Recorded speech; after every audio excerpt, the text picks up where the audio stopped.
Everybody, and welcome back to another episode of Drawing with Jack. Here in this episode, there is no Jack, and he is drawing only in spirit as I share the Discord screen.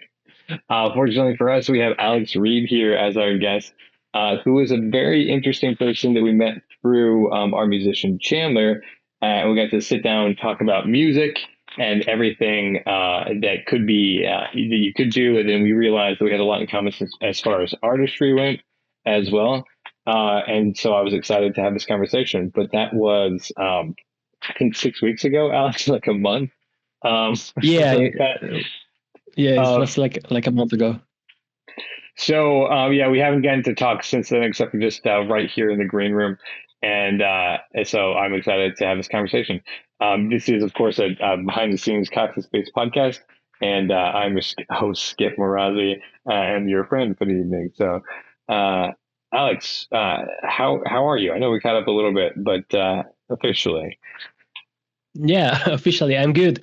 good. Everything is good. I've been having fun with music lately, and doing some regular stuff, taking care of the house and my work. But everything's good. Everything's fine. That's awesome. You said you were working on a new track that you're going to be dropping soon, right? You're going to be mastering it and then working on the artwork for it. Do you have a title for that Yeah, track? yeah. I think it's going to be all that I want. Ooh, okay. And Yeah. then, and no pressure, obviously, because you have to get everything just right. But a time frame that people should be looking for that on your website or your YouTube. Both, I Um, suppose. I mean, I hope to release it by the end of this month. Sweet. It all depends. Uh, I know that I should have worked on the concept art and everything beforehand, but I didn't. So it all depends on how fast I can do that and deliver something good. Because the song on itself is Both is almost finished. necessary. Yeah, absolutely. Yeah, working fast and then also delivering something good is kind of the Yeah, key because I know for yourself, right? You're like, why put it out if it's not something that you can put your name on, right, or stand behind? yeah, that's true. I mean, I mean, uh, you have to be proud of what you make. absolutely. Or I mean, like, yeah, if you're not there at that point, it's totally fine. But keep working on it till you are, or Yes. develop other projects and keep honing your craft until you are. Absolutely. Yeah, that's true. I mean, I always think that you need to have a little bit of like ego involved. Not in a bad way. I mean that you have to know when you're doing something that's good. Otherwise, you will never release songs, or you will never finish art, or whatever. You need to convince yourself that you're making something that's worth it. That's interesting. There's a quote, and I'm gonna mess up who the quote's from. Maybe it's Ira Glass, maybe. Okay. That's less important than the quote itself. But it drove me forward as a young artist. I moved to Chicago. I was started studying comedy. And I came across this quote because I was just like, what am I even doing, right? And the quote is like something along the lines of the reason that you're an artist is because you have defined taste, like refined taste, like you like quality things. And the reason that young artists are often upset at themselves is because they're not making quality things. And then the suggestion in the quote was, don't stop doing it. If you're not making what's quality yet, you recognize why it sucks. You have to have that part of the ego and why it's not working. And then you work toward what you want because then finally you can achieve it. Um, and turn out quality things. So the things that you do want. Yeah, that makes total sense. I mean, it's true. I haven't thought about it, but it's true. When you start, it's because you have some sort of sensibility towards any art, depending on what you do. And because of that, maybe on my case, before I became a musician, I was someone that listen to a lot of different music and like to criticize music or think about music. Right. Like I like this song because that or that reason. I don't like this song because of those other reasons. So one always is first a critic before becoming an artist. I believe that's true. Some people think it goes the other way, where when people fail at the art and they become critics.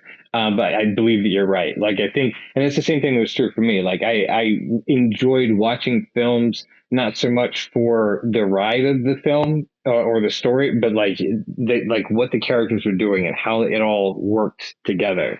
I would nerd Yeah. out about it to a level that people would be like, you know what, I don't want to talk about movies with you anymore. Like that's just it's you're thinking too many thoughts about it. Like just couldn't you just enjoy it? I think is what I've been told on a number of occasions. Yeah, I But yeah, right. understand. Like yeah, I just wanted. It wasn't because I disliked any part of it, but like I'm sure the same with you with music and with the graphic design as you're moving in that direction too. You're like piecing things apart so you can put it back together the way you want it. Yeah, yeah, that's true. And you say something that's really important, that many people think that a failed artist becomes a critic, and I don't think that's the reason.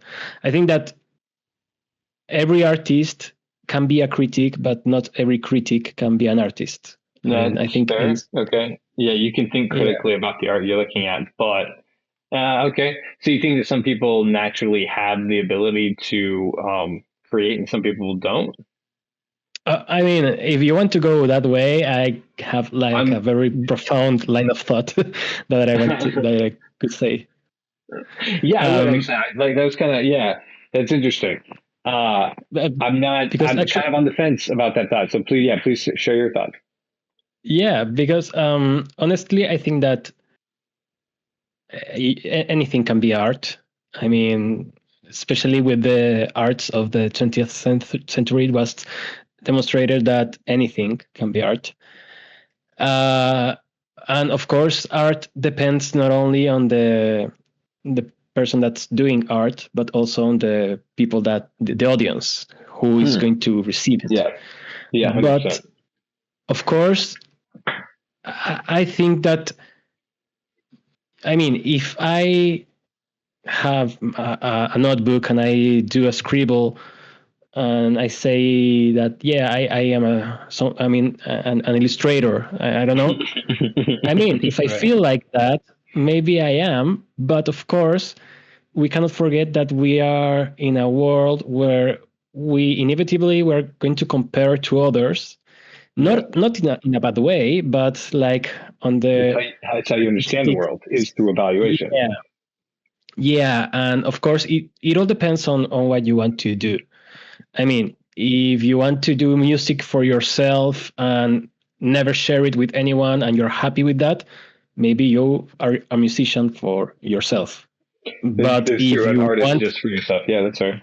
yeah, but if you want to make, I don't know, for instance, if someone wants to be an EDM music producer, of course, his or her art is going to be always in the circuit, like it's going to be compared to other artists. Is going to have influences. It's going to influence others because it's going to share elements with other things that already exist. You know what I mean? Right, right, and it has to.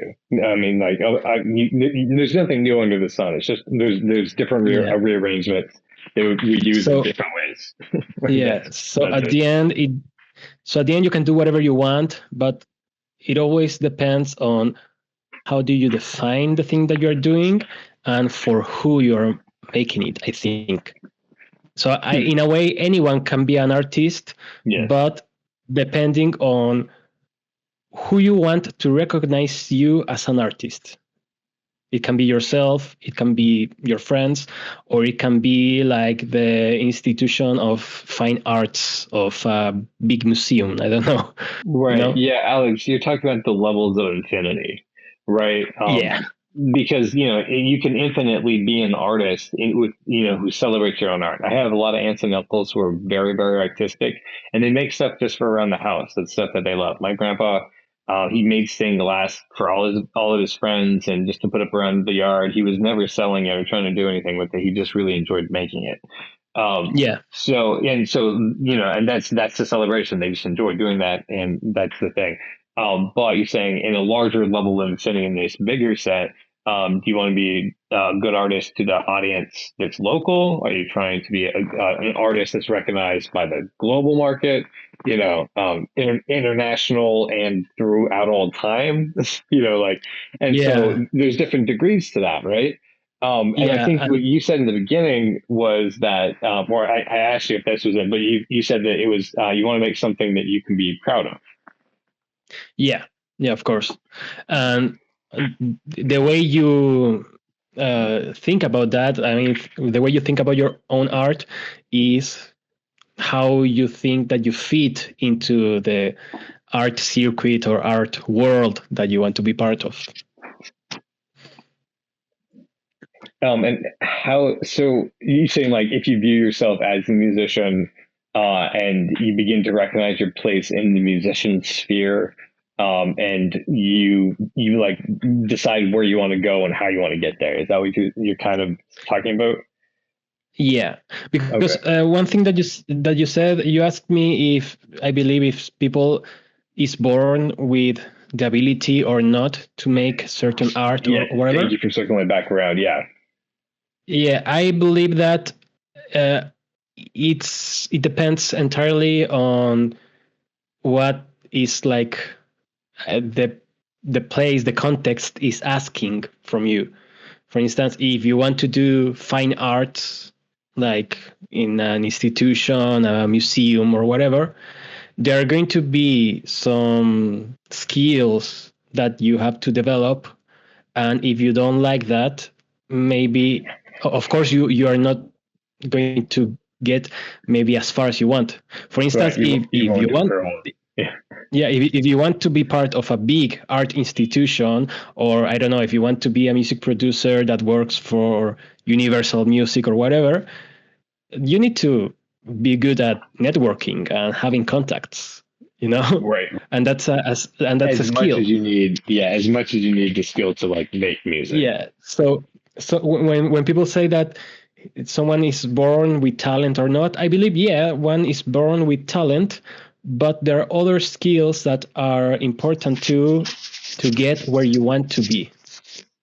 I mean, I know a lot of great singers or well, whatever that don't have good music careers because they didn't have like the networking necessary, or they have producers that were not able to bring their vision to a song or whatever. So it depends on many things, really.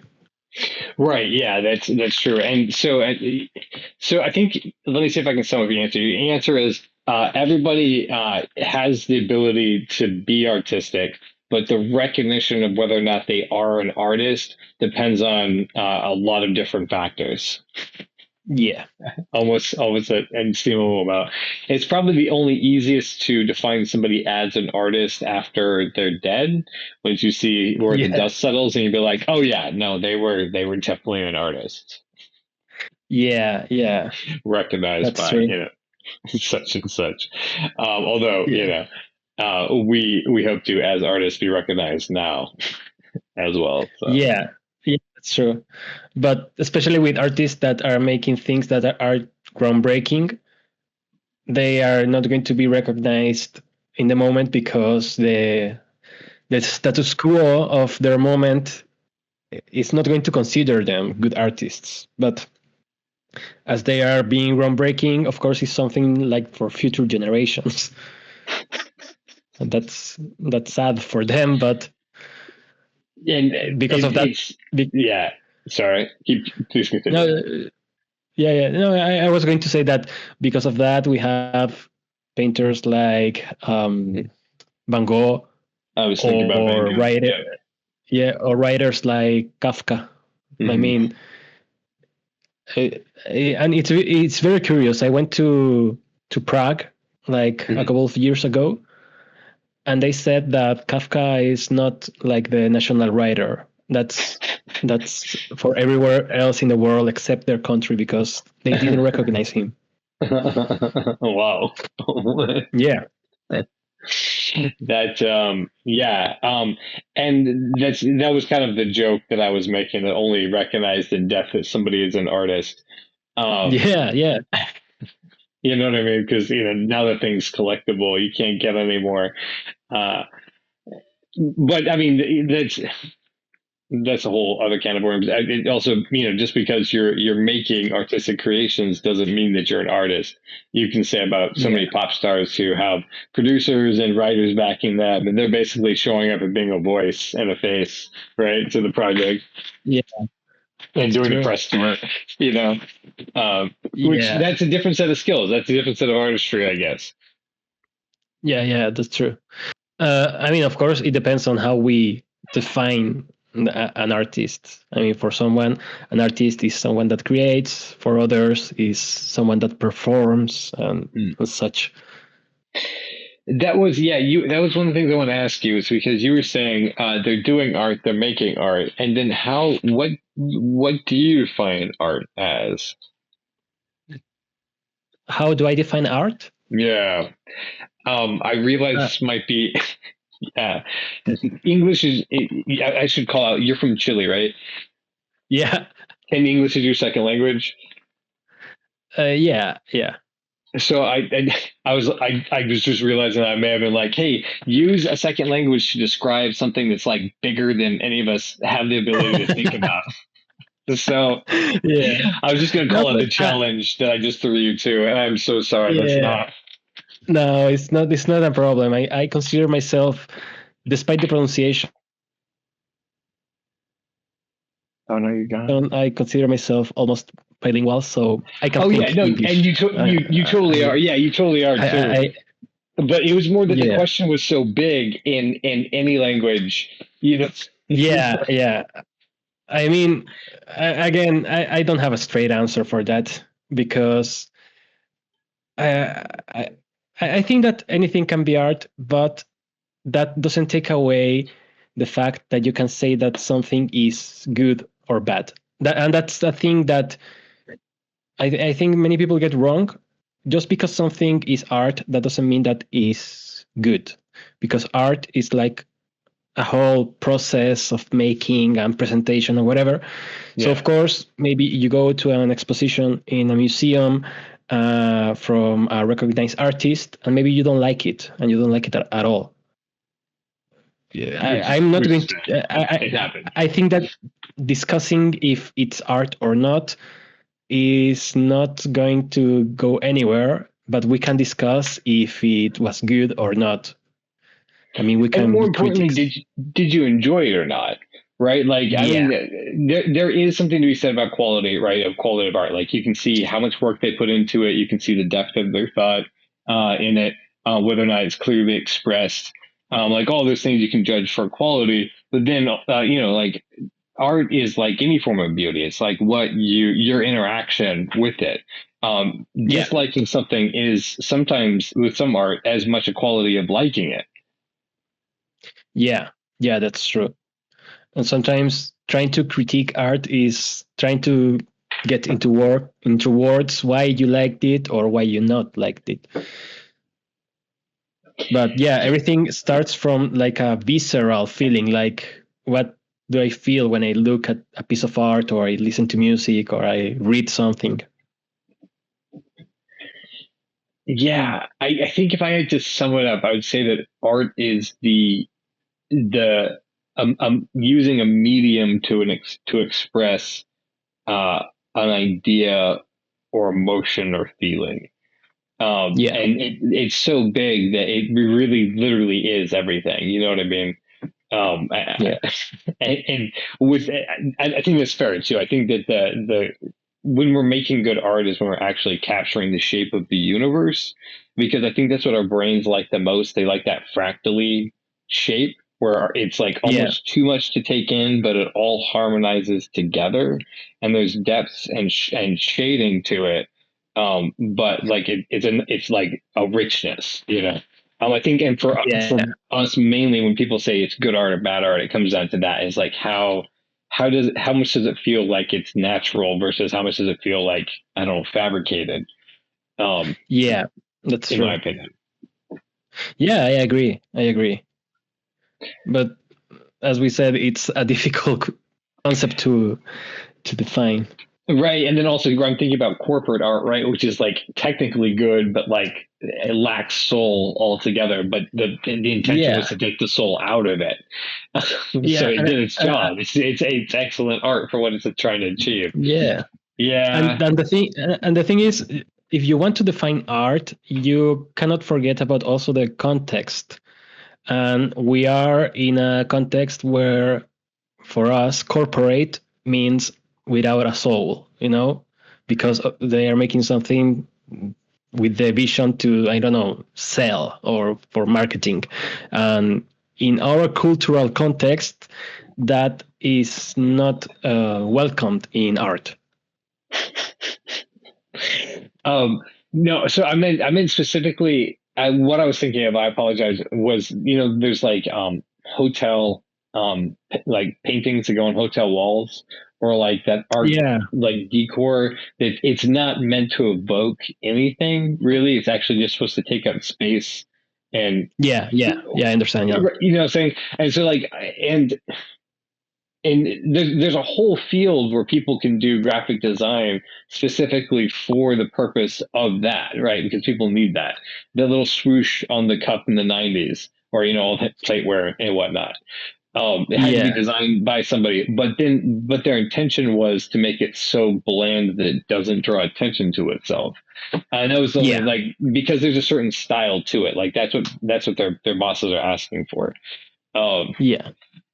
so And I was trying to include that section of the art community when I realized I had kind of left it out. So thank you again for to reinstate it. Please continue. We yeah, keep cutting you off. no, don't worry, don't worry. It's just that sometimes I have ideas when you're talking, or while I talk, I have new ideas. So, Which but ones have you yeah, had? yeah. um, but honestly, I don't remember what I wanted to say. But it's okay. Don't worry. Okay, we'll circle back around and Yeah, get to it. Yeah, it was just the idea, because you had said initially that that corporate art isn't generally welcomed yeah, in the artistic expression. yeah. And I think that's something that's more cultural, and well, also can be related to something more economic or whatever. And because of that, the context also influences on how we receive art. Hmm. Right. Okay. I'm with you. For the same reason, for many people, art means beautiful, but I love when art is not beautiful. But there are people that say that ugly things are not art, and I disagree Hmm. with that. But Right. I it all also would have to depends. disagree. Yeah. It, And that's it why I kind of depends on left it as, context. yeah. What is the artist trying to express, and how well did they Yeah, do it? That's in my yeah, opinion what it is. And so what they're trying to express has to be clear, as far as like from an artist, like if a person is working on a project, what your goal is has to be clearly defined before you start, generally, or at least have an idea clearly defined enough so you can work towards that. And then you keep working on it until it's so clear that nobody can miss it. And then whether they like yeah, that idea or hate that idea is up to the audience afterwards, but you've like seen your vision and accomplished your vision. In my opinion, that's what is good art. yeah, I yeah, understand most people. There's a lot of people who would disagree with me, because, like, I like grunge art. You know what I mean? I like when yeah. people, like, they intentionally have gone off key for a purpose. Aaron Cosville, welcome to Hey, Drawing with Jack. Hey, hello. hey, what's This going is on? this is Alex Reid. I believe you guys met before on Chandler. Um, we were just talking about what art is and what it is not. What are your thoughts from the rip? What it is? It is whatever you can convince other people it is. Ooh, Aaron. That's a good answer. It's the truth that I didn't want to hear. Wow. Oh, wow. Yeah, that's a very good answer. Yeah, He did because that some people can he tape a comes. banana to a wall and convince people it's art. Mm, And to other mm. people, it's a banana on a wall. Uh, Yeah, to some people, something musical is beautiful, and to some, it is noise. And it is all in which label you're able to persist. yeah, Yeah, that's true. that's interesting. So to you, anything can be art as long as you're persistent enough. Right. Well, I mean, there are things that like as if you believe that it is art, uh, then it will be art to you. And if you can convince other people that it is art, it will be art to more people. And if you can convince Wow, people you know what? You are that so art is worth freaking right. something, then you can get paid for it. I was just Yeah, considering the birth of all art forms because it I, all started with some dude, right? Okay, like, for instance, illustration, right? Started with some dude putting, clay handprints on the wall or whatever. You know, and someone's like, yeah, okay, cool. We got that decoration. And then he's like, no, I can do it at your house too. And they're like, what? I will give you 3 pieces of meat if you could do that at my house. Um, yeah. I think that what he said is like the perfect summary of what we were talking. Like for half an hour, he said it in 2 sentences. I know, right? Like, and he just out the rip too. He was just like, poing, Yeah, baseball. because we were talking about how art depends on how it's validated, and if you think your thing is valid, is art for you. But if you are making fine arts, of course, you need an institution that backs you and people that want to put you in a museum and whatever. So you need to convince them in a way. And I mean, it yeah, used to be that like the Catholic Church would commission artists to create great works of statues, of paintings, of operas, and or lords hiring jesters or other such artists, and it is still so. It's uh, we have to convince the people who have the money to that art is worth it for their own prestige. Yeah. that is true. I mean, I guess that's really going commercial, selling out, right? That just Yeah. you convince the whoever the kings are that you are worth it, worth spending the money on. That's because I mean that's why you also need to be honest with yourself and think who you want your audience to be, because if you want to be like a punk that has only 10 people as listeners and you're happy with that, that's okay. I mean, you don't That's have to fine, sell out because it's not part of what you want to do. right? But if you want to be the next Taylor Swift, I mean, you have to sell out. Yeah, exactly. I mean, that's the whole point of being Taylor Swift is that you have sold out to the max. Also, Yeah. Mostly, you have to that's sell not out to dog on. arenas. That's not, yeah, because you have to sell out arenas. That's not to dog on Taylor Swift because one, she puts on a really great show, and two, her music's are fire. So Yeah. I yes, was just saying. I mean, I was trying to think about someone that's no, on the the music big no, yeah, I didn't, industry. yeah, I didn't think you were either. Yeah, no, I was just calling out for sure. Because you could say, oh yeah, she sells out, but she's an artist who's getting to make her art. And Yeah. still, she's the one who choreographs her dances. Like she's doing it because she wants to.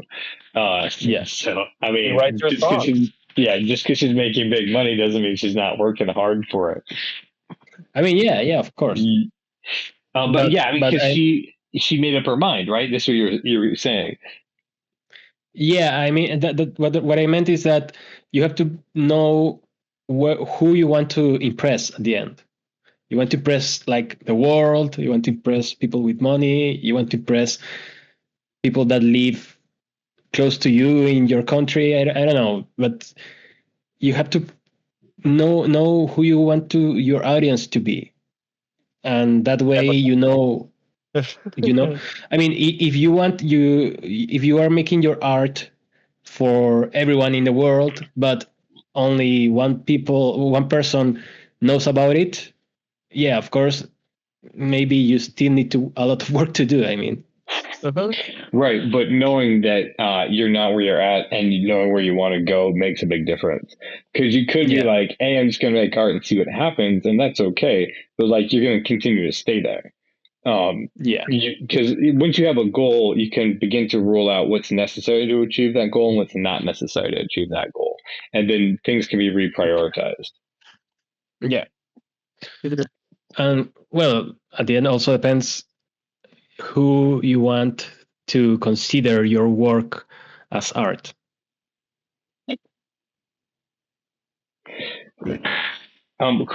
Who are you? Who do you want to see the world to see, or who do you want to consider your work as art, Alex? Honestly, just people. You just want people listening to this and be like, yes, yeah. As long as there are a couple of people that enjoy my music, I'm happy. That's awesome. And also, I make music for me too. I mean, it's not exclusive for me because I want to show my music to everyone else. But of course, I need to make something that I will want to listen. That's cool. So you go back and at the end of the day, you're like, man, today was a day. I'm gonna put on some of my jams. Yeah, that's awesome. Yeah. But yeah, I mean, I know that I don't want to get. I mean, I'm realistic in that way. I know that if I wanted to, I don't know, be on tour around the world and everything, I will need to move a lot, make contacts, networking, sell my stuff, invest a lot of money and whatever. And I think that those are some skills that I don't mind not having. So I'm happy to be. I'm happy to be more like a niche kind of musician. Nice. Okay, that's awesome. Knowing that you get to continue to make your art and enjoy it and share it with the people who enjoy it as well. Yeah. No, I mean, I'm not gonna lie. I mean, if suddenly I have 1 million people listening to my music, I will be the happiest dude ever. But right. That's not like my end goal, you know? That's awesome. I think that there's a lot of people who achieve whatever they think the brass ring is in their field. Whether it's top ranking or it's finally star recognition, whatever it is, and they get there and they realize they're empty. It wasn't quite worth what they thought what it was going to be. And maybe an evaluation at the beginning of like what they wanted to achieve would have pointed them more in the right direction. Because I think a lot of people start chasing other people's dreams because they think that other people want those things, so they should want those things too.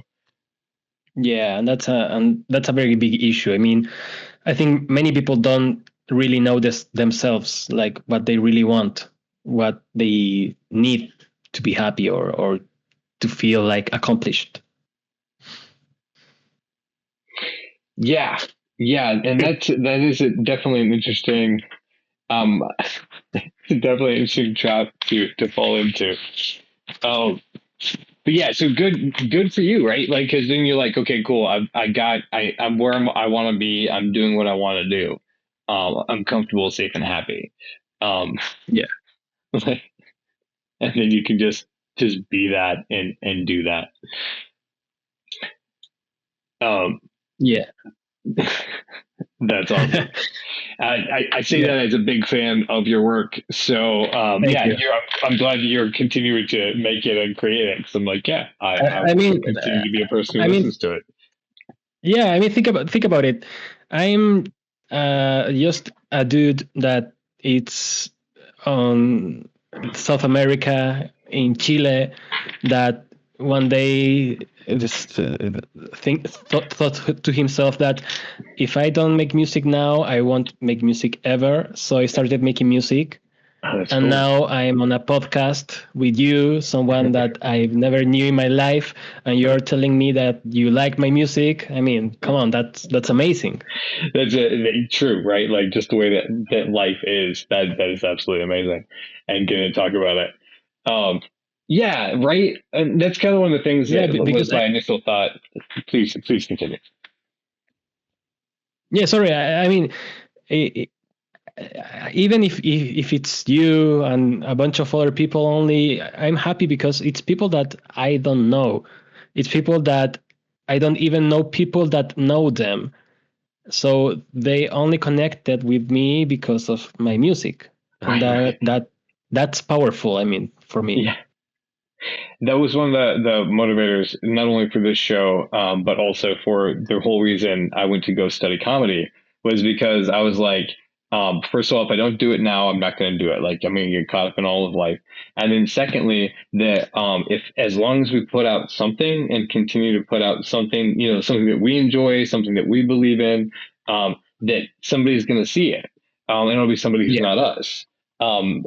Because that's what, for me personally, like I just want to, the theme of the show is to spread happiness across the universe. And that's really like a key Yeah. thing for me too. Like just give people the opportunity that when they are stressed out, they're tired, they're sad, they feel alone, that they can turn on whatever art you're making and not feel so bad about their life. Yeah, that's beautiful. It's just, it's Aaron's philosophy on comedy. And I think that I mean for me is something similar. I mean, you know that my lyrics are not the happiest lyrics ever, but Right. it's all about connecting, you know.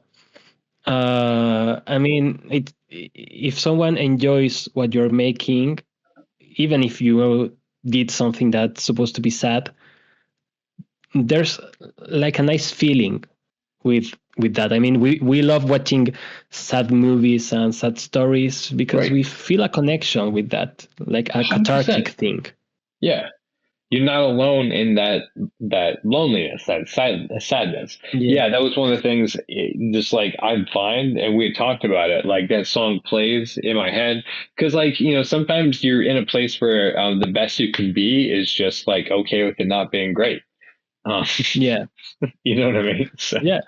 It's like accept a little bit of your reality and knowing that nothing lasts forever. I mean, the good times, but also the bad times. You can have good times all your life. And it's like what Bob Ross said one time, that you need the sad times so you know when the happy times come. there you Something are. like that. I mean, Yeah, well, exactly. Fluctuations they're a part of nature. yeah, So it's part again, of life. well, we talked about this as far as like artists go. The only way you can judge how much of like the level of artistry you're at is by comparing through other people, and that's the only reason we have contrast so we can tell the difference between things. Yeah, Right? and also because you don't want to make something that you consider to be new and then everyone else is telling you that's not new. That's why Yeah. that's why you have to be informed. I mean, if you want to be a good writer, you need to read. If you want to be a musician, you need to listen to music, and maybe you just listen to the music that you like, and that's okay. But of course, that way you know how what I mean, that way you know how you can make music that has a little bit something new. Someone I don't know who, but someone once said that new art is actually like only a 10% new. And It has to be, or you couldn't and understand that, it. yeah, and that 10% is the only thing that matters if you want to stand out. Yeah, there's a thing called the 80-20 principle. Yeah. Do you know about this? No, I didn't know about that. So I don't know how true it is. It might be pseudoscience. But there was a book a guy wrote about on it, and I've read it. And basically, the idea is this: that in any system, 20% of the system is going to do 80% of the work.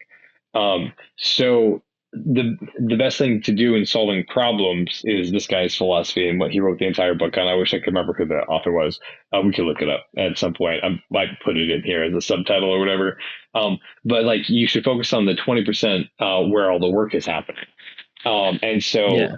that would make sense too. Like in order to write a song that's still punk but has something new to it, you have to have 80% punk, and then you probably add up to 20% difference to like something new. Right? Yeah. Without being now you're in a different genre altogether.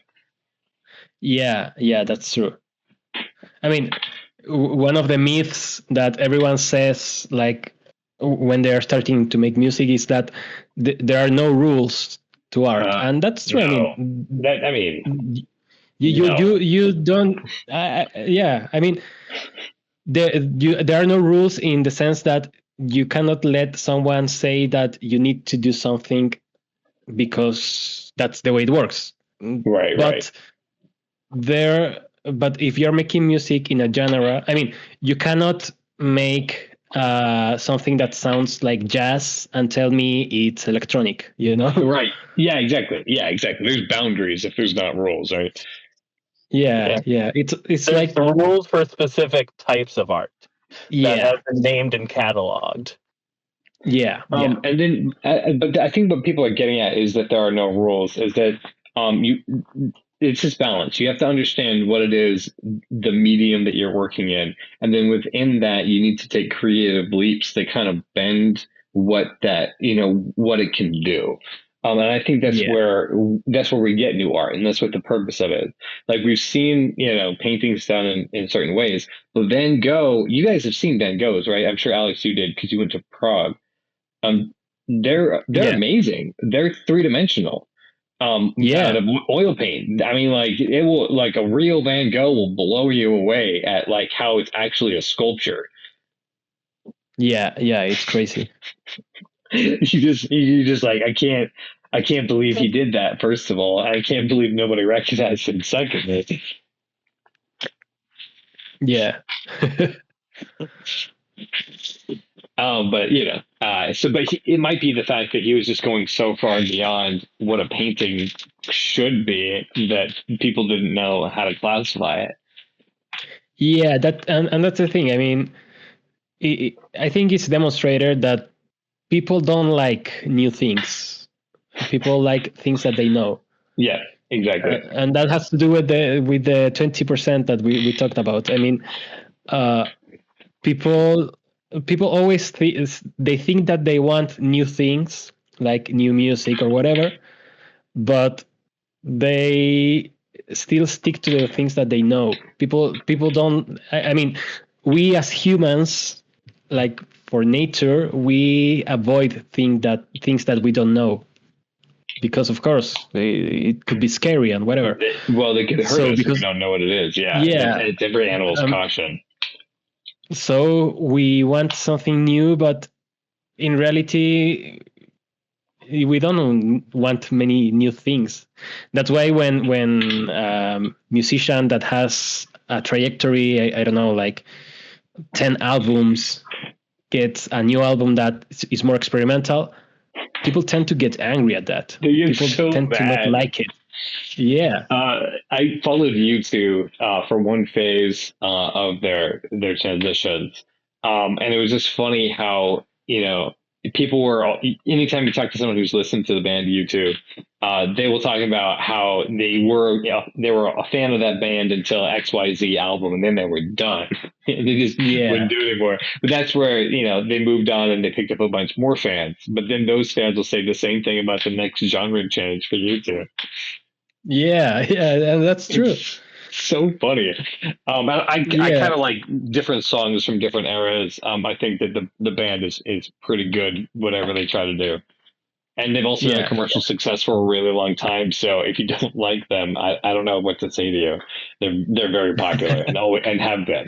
They stayed modern. yeah, yeah. That's But true. you're absolutely right. Like people, they get up in arms about when things change. Yeah, They only want the same thing. and They'll but either think it's also, the worst thing or the best thing. yeah, yeah. But also, I think that people has the right to not like something new. But of 100%. course, the idea is not to get angry at your favorite artists, because I mean, the artist is a human being. They're going to change too. So Right. if you don't like the new album, but they still have the old albums, and you can still listen to that, and you can still be thankful that they made those albums. Right, right. Yeah. It's like the old things were suddenly destroyed because they made new music or had a different revelation or Yeah, whatever. Like, come on, yeah, come on. yeah. Uh, And it's funny because usually people don't want new things, but on the other hand, artists always want to experiment with new things. yeah, well, that's the whole reason that we got into doing things, right? Like we're interested in innovating. Like Yeah, we started working on things because we're not seeing the type of music that we want or the type of stories that we want to hear. So we have to make our own. That's I yeah, think what drives us to do it. Like I like all these things, but like no one's doing me. yeah, yeah. That's true. Um, so that's awesome. And then one day you're like, hey, this is what I do now. This takes up all my spare time. Yeah, and I believe that that's the most important thing. I mean, if you only try to copy others, of course, no one is going to recognize you. I mean, if you make music that sounds exactly like your favorite artist, people are going to remember that favorite artist, but not you. Right, You know? right. And then but again, and then that's what they say. You can't go too crazy. I think that's been what an issue that Aaron and myself both have in general with people. I don't know if you have this issue, but like we'll have just general conversations. We used to improvise a lot, doing improvised comedy. You just Yeah. get on stage with somebody, you make up some jokes and some characters and some scenes together, and that's that. But we would often be making like choices that were just so odd that people didn't know what to do with them. Uh, so Yeah. have you Yeah. run into that as well? No, I haven't. But yeah, the unexpected. Usually people freeze with that. Right. Yeah, exactly. Because I'm like, yeah, that's exactly what you do, right? Like you have a normal situation and then you turn it not normal for funds, and people be like, oh my god, what do we do Yeah. now? Yeah. And Yeah. I'm And like, honestly, I admire when improvised comedy works, because it's super. I mean, it's a very thin line between something being too strange that is funny, or too right, strange that I don't like it. It's a right. very fine line between those. Yeah, and also like and there we have a grace that you can do it as long as both people let it happen and agree that it's normal, and then you Yeah. keep doing it. That's Yeah. like kind of the big trick to pulling that off. But Yeah. if the other person is not helping you out in those regards, then the jig is up. The audience is not Yeah. gonna want it. Yeah. That's true. But do you do live sets? I think we covered this on the last show, but I can't remember the answer to it. Or is it you're sitting in your studio, taking your time studiously, putting the tracks Yeah. together? Yeah. I don't do live, at least not for now. Sometimes I want to do a live stream where I play music, but Fun. the thing is, for that I need to practice, and usually I don't find too much time to practice, like to to perform one of my songs and be happy with it. And on the other hand, Um, I will not know how to present it because it's just me, and my music has a lot of different instruments, but it's Ah, not electronic music, so it's not like I can do a DJ set. And also, I think that my singing voice is not like the main focus. So it's not like I press play to the instrumental and then sing. So I don't know what to do really. I have to plan right. it.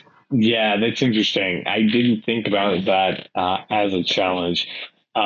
So if someone was like, "Hey, you should come play out," right, at some location, you're like, "Ah, yes, I can bring my guitar because I can play Yeah. that."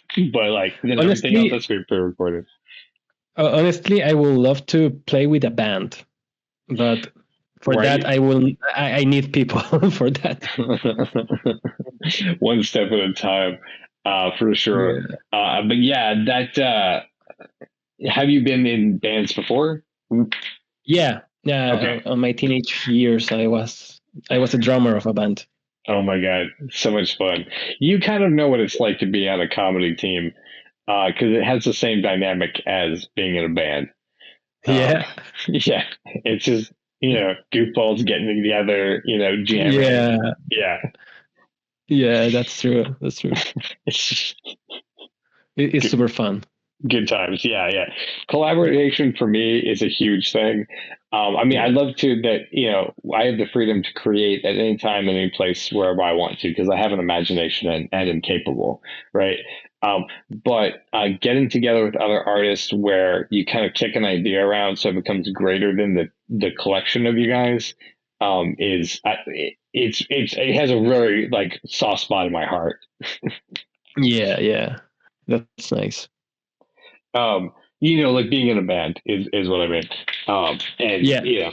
or like this, what we're doing now, just having a shared conversation where it's like not about my thoughts or your thoughts, but like what we're exploring as an idea together, along with the professor Yeah. of Yeah. comedy.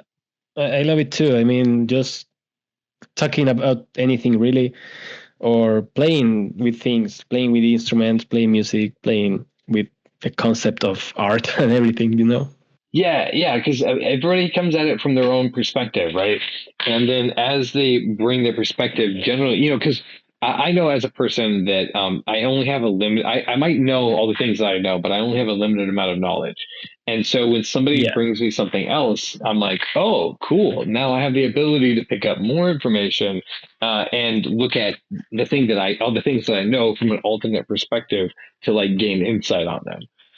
Yeah, totally. Totally. Well, So, that's why I like to that's why I like to watch YouTube, and also I like to read because I of like course, same concepts, to right? Yeah. know, yeah, other people's thoughts.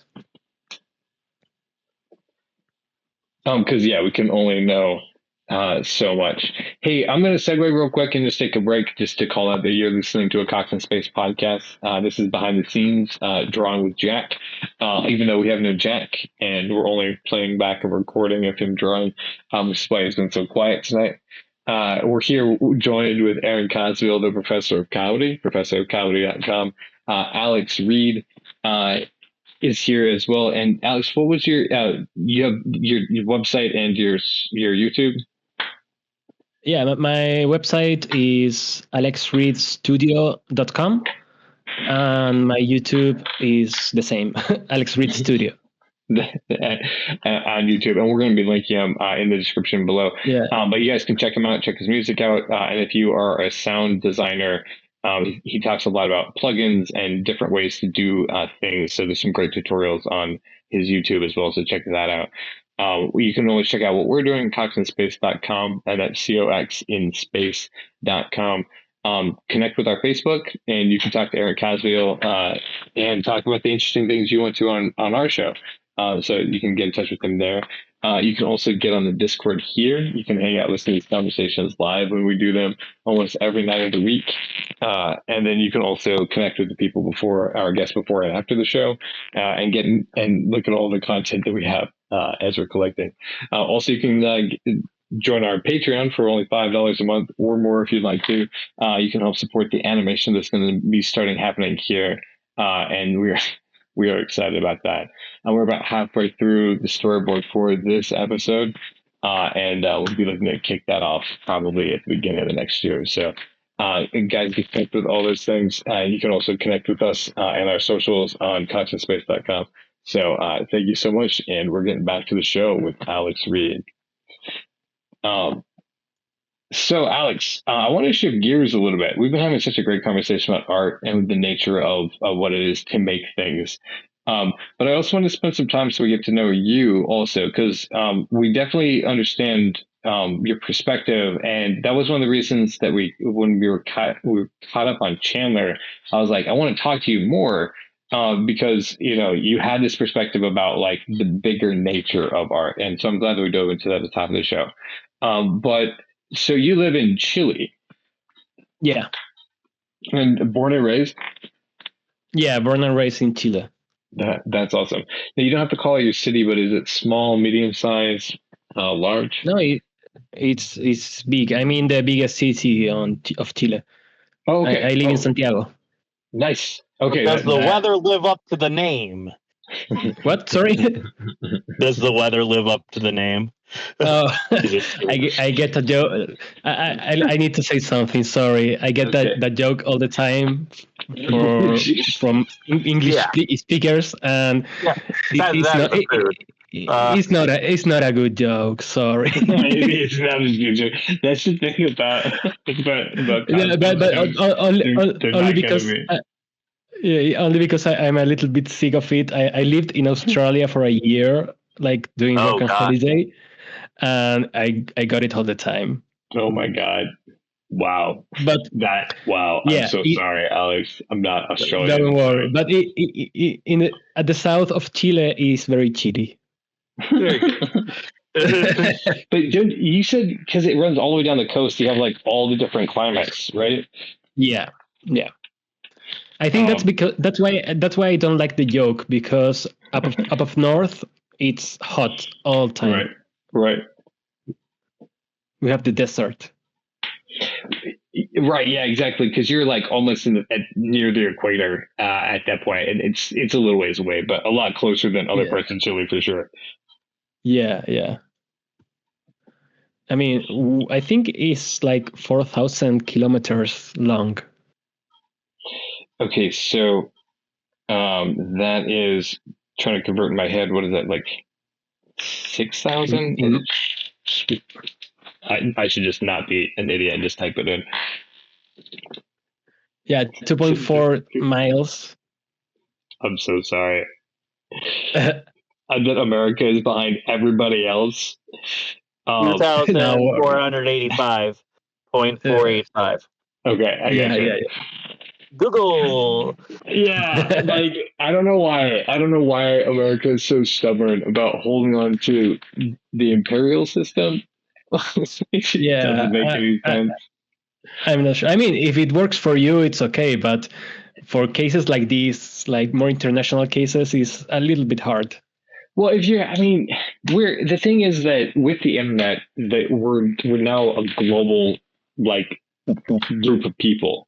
Right, like we are interconnected, and so just to be like, no, we will still maintain our measurement system. It's like, well, we're the only ones, and so the conversations, literally everybody, become more difficult. Well, I love meters, and I just don't believe that you should kill them. I love meters, and I don't think we should smell them. That's good. Oh my God, I'm sorry. I had to go for the worst one. So that is awesome. So you're born and raised in Santiago? And I mean, no, I was born in a city that's like 1 hour south of Santiago. Okay, gotcha. Yeah. And then what brought you up to that? The biggest city? Sorry, what? I didn't. What brought you to Santiago? Studies. I mean, here in Chile and in Latin America in general, if you want to have a good job, you need to go to university. So most of young people at the age of 18 go to universities, and usually most of them are here in Santiago. That makes sense.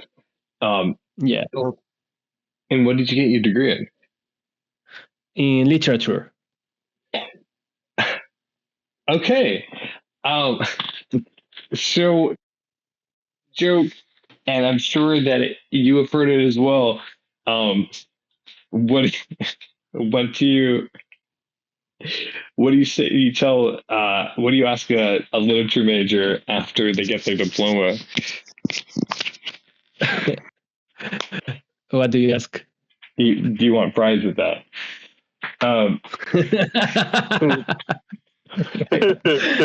Yeah, it's pretty much it. It's pretty much Is that it. how it worked out? That's what. I'm so sorry. Yeah. Okay. No, it's okay. I get it. I get it. It's hard. Because I was hoping you'd be like, oh no, like this is I do this, and I'll be like, oh cool, that was a good use of a literature degree. Yeah. I went to go get a theater degree. And passionate about that, still continue to do that to this day. But Yeah. we chose the toughest route, is what I'm getting at. Yeah. But that's why I haven't stopped studying, because like postgraduate, I had like government finance. How do you say it? A scholarship. Okay, gotcha. And that scholarship paid me monthly for studying, and I finished like last semester. So now I'm going to start flipping hamburgers. No. So you just got to. So you got your. You said you got your master's. A PhD. Okay, Doctor Reid. I apologize for not addressing you by your title. I'm Dr. Alex. Yeah. Wow. Wow. So you're like, you know what? I could double down every time you get to the end of one program, right? You're like, nah, I'm doubling down, getting more. That's so awesome. I was being a little disparaging, because I was like, oh, the degrees, but you've gotten so far. So what did you specialize in? I'm specializing in, contemporary Latin American literature and video games. Interesting. Okay, of course, because that's the modern form of one of the modern forms of literature. Yeah.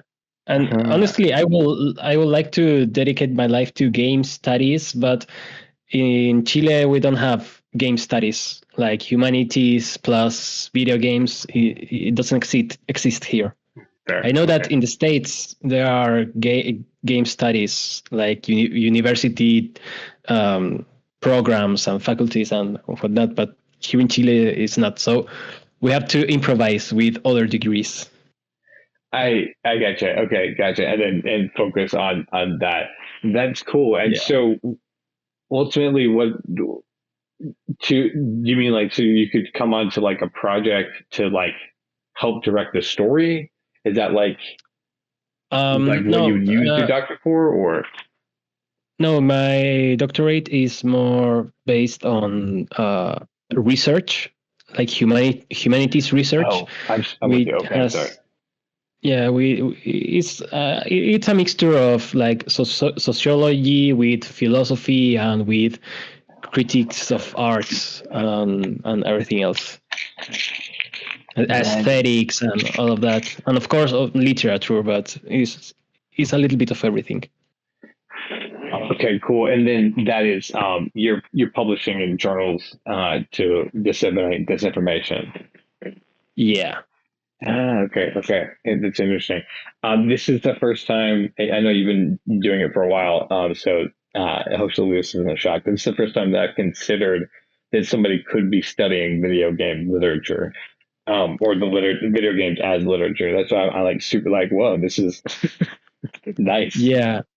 I mean, in my area is new, but I'm not the only one. Thankfully, I know other people that is doing that, but we are all like young. I mean, Right, 30, obviously. 30 something. Right, because the 40 and 50-year-olds, the 60-year-olds aren't talking about Pac-Man's backstory and deep lore. No, no, and again, it's because here in Chile, like the older consoles were not as famous. I mean, it was super rare to find an Atari here in Chile, or the NES or whatever. I mean, I think that SNES was the first like more popular console that was here in Chile, and then the N64, the PlayStation, and all of that. But yeah, the older ones, no, they're not old gamers here. Was that true about like the stand-up like arcade games too? Yeah, but they were also somewhat rare compared to the States. But Gotcha. not that rare, but there were a few. Okay, gotcha. So it was like that. So then let me ask you this: what, in your opinion, is the best video game that depending on its the story that's telling? I guess that's the angle you're going for. Or Yeah, I don't know if that's too narrow of a question. You're welcome to broaden that if you want to. Yeah, because I mean, despite me being specializing in literature, it's not the story per se, because what I'm interested in is the interaction with the player. Ooh, so okay, that's bigger than the story. 100%. I mean, I'm with you. Yeah. I'm sorry for pigeonholing you. Yeah, because of that,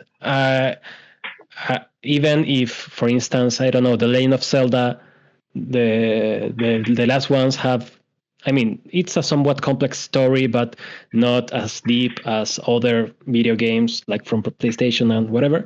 I still will consider that it's the better game because the way it's built to interact with the player. You talking about Breath of the Wild? Yeah, Breath of the Wild and Tears of the Kingdom. Okay, gotcha. Tears of the Kingdom.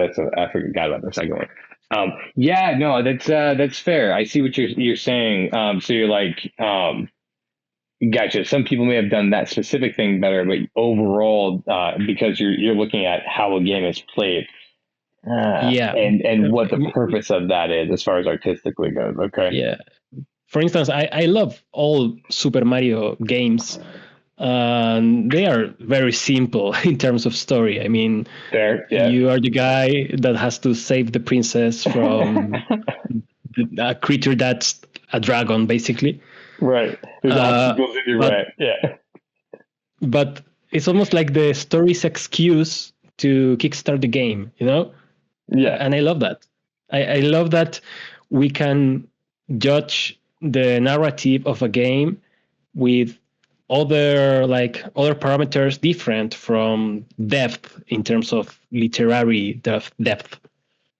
Yeah. So, and I'm sorry, I was definitely using the word story broader because you redefined it as narrative, and I think that by me saying that, most people would think narrative.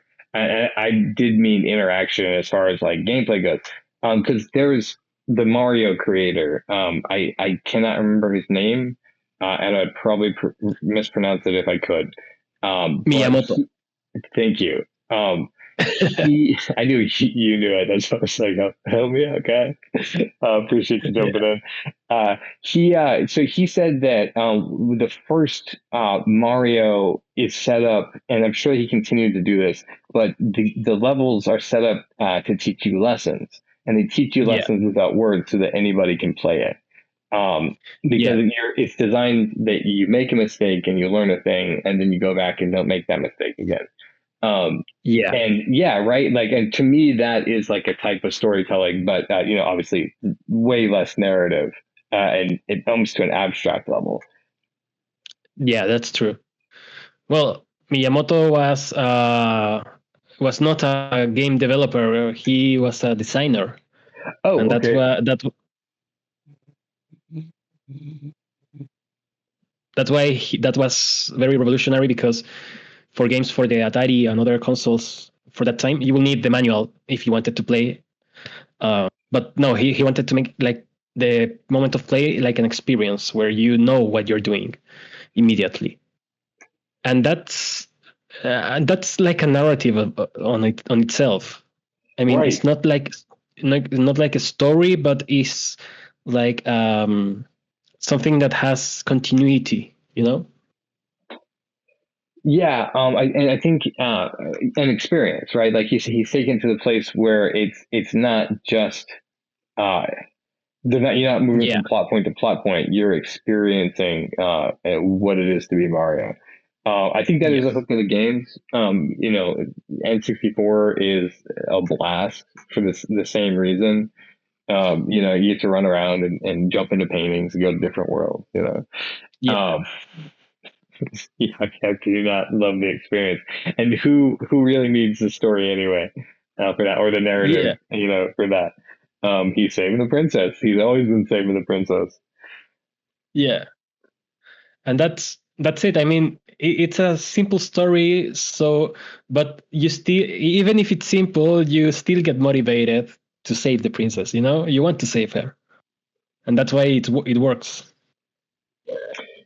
Yeah, and I was thinking too, No Man's Sky, I'm sure is something that you've covered as far as writing or thinking about, where it's so open, but that is the story, right? Or that is the experience.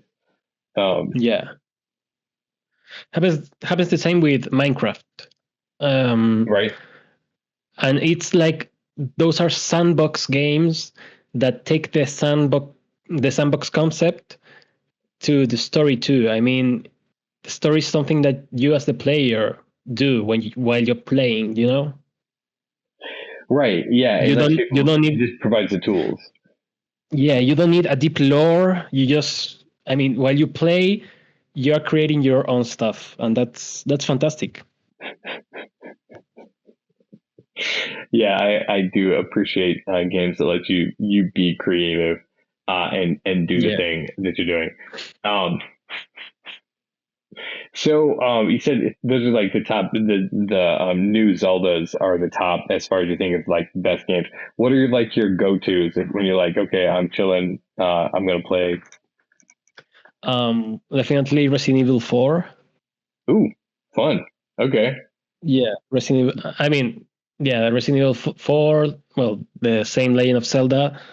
Minecraft too. Nice. Yeah. Almost all Resident Evils, I'm a fan of the saga. Really, they're just really fun. Yeah, and they have a replay value that's incredible. I would give you that 100% because I now I'm thinking about them too, being like, oh yeah, I should go back and replay those titles. Yeah, Resident Evil. I think I have finished Resident Evil 4 like 50 times. Wow. Since it was released 20 years ago. You definitely got me beat, but I would have to. I think that is probably the best one as far as like fun to play. Yeah, they worked out their game mechanics, and there's some really good villains in there. Yeah, and it's so satisfying to shoot. That is true. That's the one where you end up like in the belly of this thing with this huge monster hanging from the ceiling. Monster hanging from the ceiling. Well, it's like you're in this big room that basically is the monster. No. Okay, I may be confusing with a different one. All right. Yeah, I don't remember which one is that one. I can't off the top of my head either. Let me ask you one more about video games before we move on. What is the one title that you think is getting a lot of accolades or people like a lot, but you're like, oh yeah, no, that one, it's busted. You're asking the important questions. I just need to know. And if you're like, I don't want to get sued by that company, we'll just blank it out, and people have to, get the private edition. I have to think because, I mean, there are games that I have played that didn't impress me. some are indie games and others are more famous. I No, suppose fair, you want the fair. famous ones. I was thinking, yeah, kind of along the lines of something that people have heard of. That's like generally like people are like, yes. Some Yeah, people I think answer this The Last question of saying Us Fortnite, won. but The Best of Us, Yeah, really, really, that's surprising. Tell me why. yeah. Because and this is funny because of what we were talking earlier. It's too narrative. Yeah, I'll give you that. I love it. Don't get me wrong. The first Last of Us, I love the story. It's very well done, but it's something that I will enjoy watching or reading or whatever. Yeah. And the gameplay is fun and everything, but it didn't click with me. I didn't find the gameplay to be that groundbreaking. You know? Yeah, I'll give you that too. You're corralled most of the way through that game. The same thing with Stray. You probably played that, the one about the cat. Oh no, I Where haven't played it. you play as the cat. Yeah, it's really fun to play as the cat, but you can feel it feels like they know that they can only give you so much. I feel like both of those. I think they started as indie titles. I might be Yeah, wrong. But like, yeah, yeah, so I think for both of those reasons, they're like, we can't give you the rest of this world. We don't have the resources to develop it for you. yeah, yeah. That's Um, true. yeah. So, but no, that's fair. And especially in the age of sandboxes, right? Where Grand Theft Auto has been around for 20 something years. You can Yeah, go wherever you want and drive as fast as you want to get there. So it is hard to be like, nope, you have to walk only in this direction. You're like, come on, man. yeah, yeah. That's true. Now, The maybe I'm a little bit hypocritical because, on the other hand, I like one of my favorite games of all time is super narrative, and it's Metal Gear Solid 3. Wow, okay, that Yeah, right, interesting. and that's a movie, but I don't know. I think it's because I love how they implemented the stealth mechanics. It's super fun. Yeah, that is definitely fair. That's a fun thing to do. But yeah, it is a movie, right? You just get to press the buttons to get to the next cutscene. Yeah, yeah. Yeah, I think that the thing with The Last of Us, and this is purely subjective, I don't know. I feel like the characters are heavy when you play with them. They're not like too fluid like other characters that I have played with. That's interesting. Yeah, I where mean, you kind of have to press the stick forward more so because they don't want to almost they're reluctant to move. yeah, yeah. There's something about feel that I cannot describe, but it's important to me. And I think that that's why I like Metal Gear on the other hand, because even though the game is super slow and everything, the movement is fast. I mean, even if you have to stealth, you can. It's super fast to jump, to change weapons, to kill someone, to choke them, or anything. Um, and so like it is that yeah. That's yeah, because even the loading the gun, I think they probably dialed that down deliberately to bring up the whole feeling of terror. Because Yeah, I have yeah, a feeling if you were moving as fluidly and fast, you wouldn't feel as scared of these yeah, yeah. monsters. That's true. But That's your true. dude just can't get his gun up. Yeah. Um, that's interesting. I had not noticed that until you pointed it out.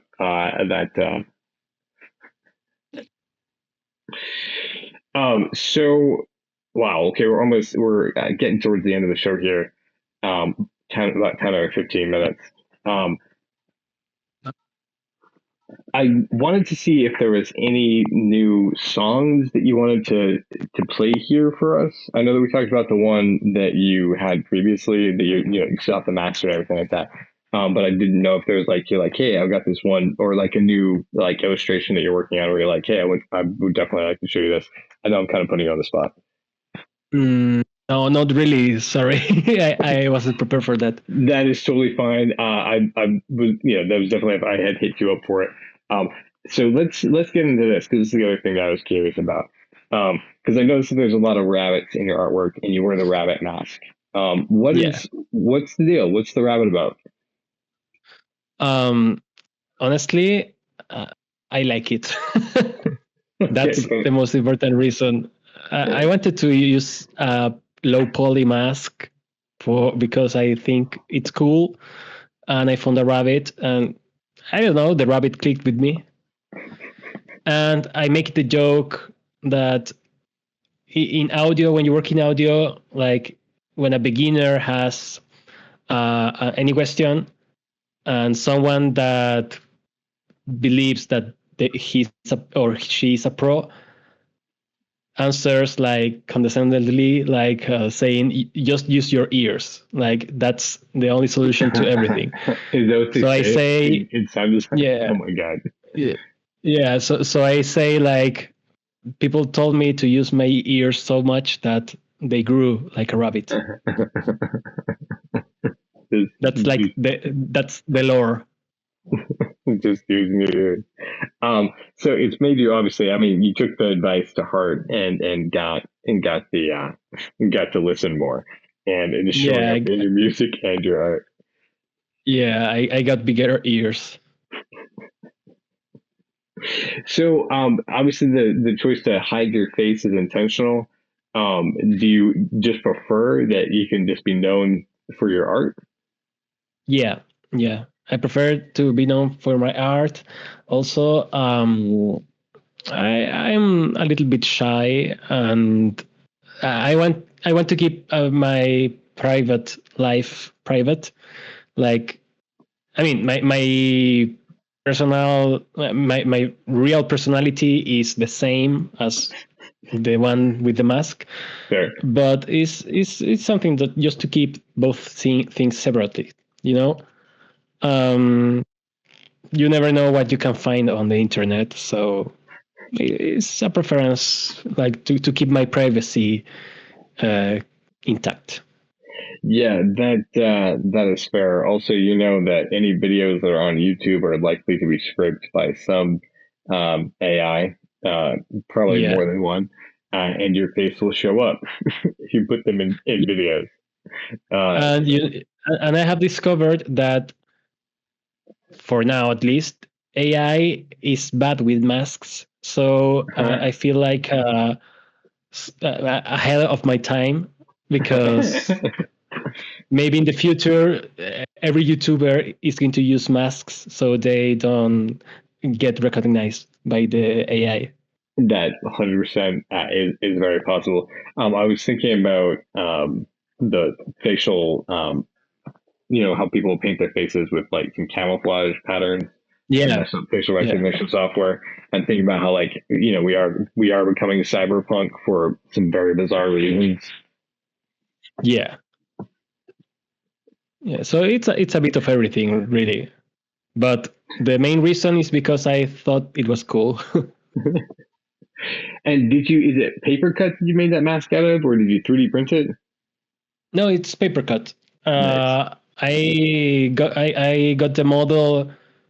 I buy the model like for $9, and I printed it and then make the cut and paint the masks black and everything.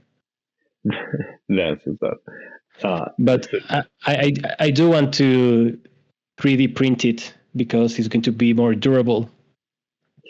Yeah, I'm sure you have to keep an eye on that thing. Make sure it doesn't get bumped or too dusty or wet or all these things. Yeah. Yeah. At least once a year, I had to make a new mask. Because you're. Yeah, because it gets too old. Yeah, after a while, you're like, all right, it's saggy. It's been on. Yeah. I've been sweating in it. Yeah. It's big. That's awesome. Aaron, do you have any questions for Alex before we head out? No, I've just been sort of enjoying the. I didn't. I don't play modern video games, so I have no stake in that.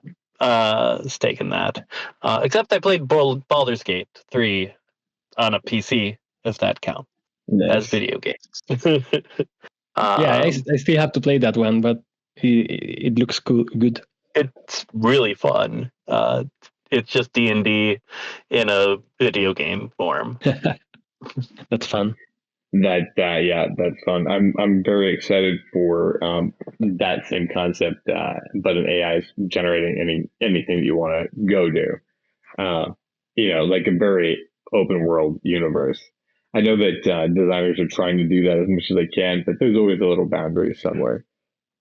Yeah. But yeah, no, I don't know your thoughts, but I'm personally excited about being able to interact with something that has no limits, essentially a next generation holodeck. Yeah. I mean, I haven't thought about that yet. If we're talking about AI, honestly, I'm more worried about the ethics and things rather than the technology. I don't think it's going to replace musicians or anything. It's just how it's built that worries me. Yeah, they have the ability to credit every artist they're stealing from, and they're choosing not to.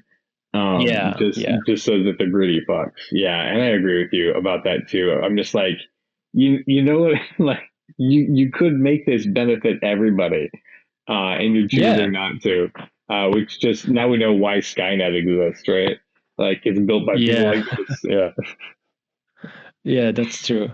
I mean, we could tell everyone and benefit humanity, but when has anybody made a product that was solely designed to benefit humanity, not ourselves? Well, that's not that. Yeah, it's never been the purpose for something to benefit other people, but like just to simply accomplish a task. Because of that, what any capitalist really wants is money. And that's also what any artist wants is to be paid. Yeah, I mean that's how you need to eat.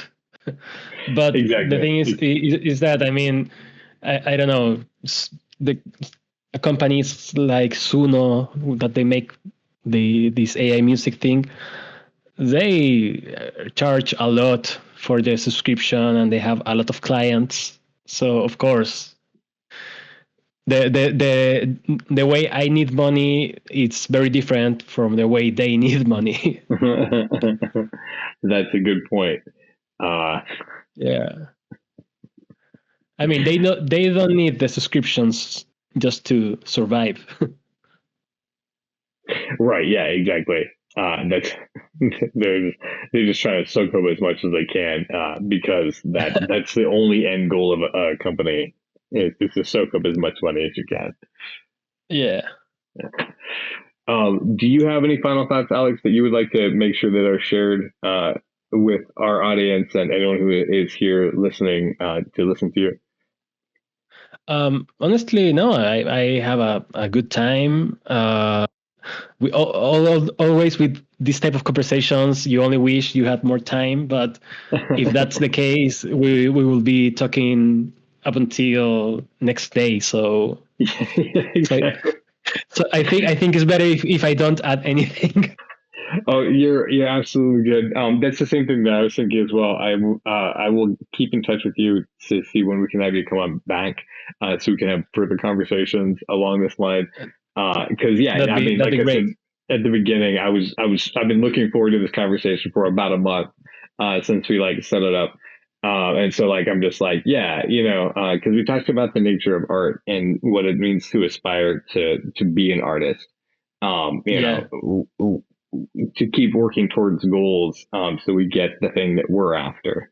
And I think it's good for us to have that conversation as artists ourselves who are working towards goals, but also for people who are tuning in who are just like, where am I? What am I supposed to be doing? To hear the same like encouragement. So, 100%. Yeah. And probably next time we talk, probably I will have a song finished and the art and everything. That's awesome. I will. Yeah, we'll talk about it before we get on the show. Or if you get to the point where like it's ready, I'll be like, all right, let's see what we can get you in. Yeah. I'm excited. Thank you for being here tonight. Definitely had just a great conversation. We're here with Alex Reid. You can check out his website, alexreidstudio.com. We're also going to have links in the description below and on YouTube.